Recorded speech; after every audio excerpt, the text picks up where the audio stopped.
right, let's talk a little bit today about equipment, stance, and grip. The reason I shoot in all this gear is worst case scenario. What I'm forced to do is change my stance a little bit, basically, to accommodate this gear. Why my shooting system? What happens is isosceles, basically like this, it's off balance. If I drop my firing foot back in a boxer stance or more aggressive stance, modified isosceles, a lot of people call it, what it allows me to do basically is blade my body a little bit and I can lock this arm. Well, why is that important? I don't believe in shooting muscle. Muscle is not consistent. What I want to do is lock this arm so I can turn that wrist, hyperextend it, so this is bone, bone, and bone back here. I can take this hand, lock it. If I take this thumb and try to drive it to the ground, it locks, hyperextends this arm. And what happens is now I've got a perfect triangle if I roll my shoulders forward, basically up top. So, setting up from the feet, we're going to do a little checklist right now. We're going to start with feet. Basically, modified isosceles, shoulder width apart, drop my firing foot back a little bit. My weight, I'm going to go forward, one on the balls of my feet.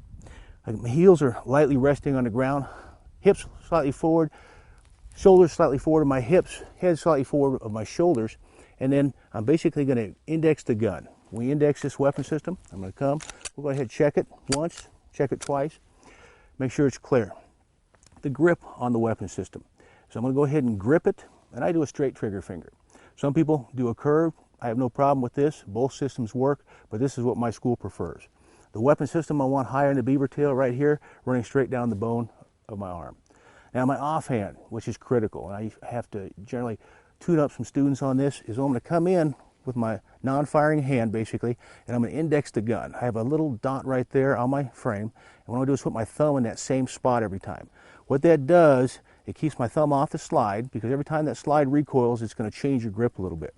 I get more surface area on the gun. Then I can basically get my other hand on the gun. Both hands are even and level. If I drop one hand a little lower, what I can do is torque that gun a little bit, basically, and push the round.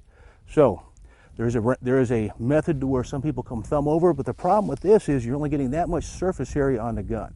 What I want to do is get as much surface or palm on the gun as possible.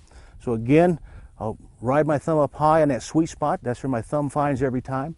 My firing hand comes around, and then basically I've indexed the gun and the grip tension. Grip tension, you can go 50-50, which means 50% this hand, 50% this hand. Some people have said 60% this hand, 40% this hand, worrying about too much grip transmitting to your trigger finger. So again, we're going to find that grip, and then we're going to move into a high ready position.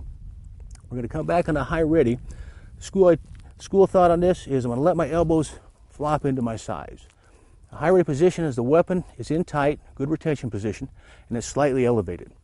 Why? Because when we push this weapon system out, we're going to catch this front sight in our periphery, and we're going to drop it into our rear sight.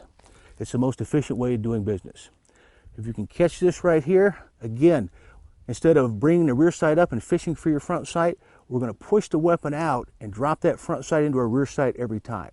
And what that does is has a very consistent shot. So again, muzzle slightly elevated. We've gone through our grip. We'll get back in our position, start our checklist. Feet, work all the way up. Again, elbows in, relaxed. My grip, again, it's a good high grip. Found my sweet spot on the weapon system. And I'm going to be relaxed right here. Now, my grip is light right now.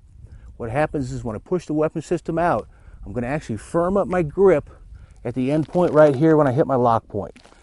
If you struggle through all your muscles right here and try pushing out through tight muscles, what ends up happening is basically you were actually fighting resistance all the way out. So I'm actually going to be relaxed all the way through here and then firm up just at the end.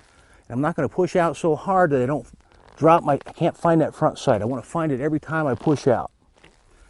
Other mechanics that we're doing in our stance right now in our grip, we're going to push this into our first shot procedure, is we're going to come up, we're going to push the gun out, and I'm going to put my trigger finger in. I'm making my decision right here to terminate life or engage the target. So what I'm going to do is push out, finger goes in the trigger, take the slack out up to the bump, and basically hit my lock point. So again, we're building a platform, starting a checklist right now. We're going from feet all the way up. Again, I push out, finger goes in the trigger, contacts, take the slack out, and we're going to break the shot.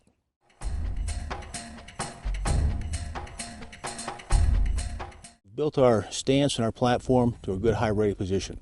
The weapon system is underneath my shooting eye, so basically I slightly elevated so I can pick up that front sight.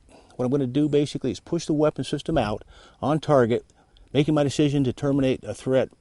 And basically my finger goes into the trigger, taking the slack out to the bump.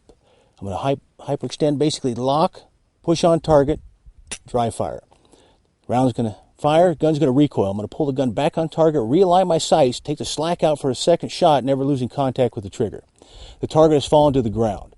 What I'll do now is a straight trigger finger. I'll cover right, I'll cover left, looking for additional threats. I'll go to the ground and look at the subject I just shot and check his status. Do I need to service him again or shoot him again? If I don't, I'm going to come in, back to my high ready position, and I'm going to scan right or left over my shoulders. What I'm looking for, if I'm law enforcement or attack officers, is other officers, because I'm either going to move on this subject, close, or move to cover. So I don't want to walk into a bullet. If I'm a civilian, a police officer may arrive in this situation and he sees me standing over a person with a gun in my hand, he may be giving me verbiage. Remember, I fired a round now, I may have auditory exclusion. So I want to be able to look and see, so if he's giving me verbiage, I can get rid of that weapon system or put it down so I don't get shot by a law enforcement officer.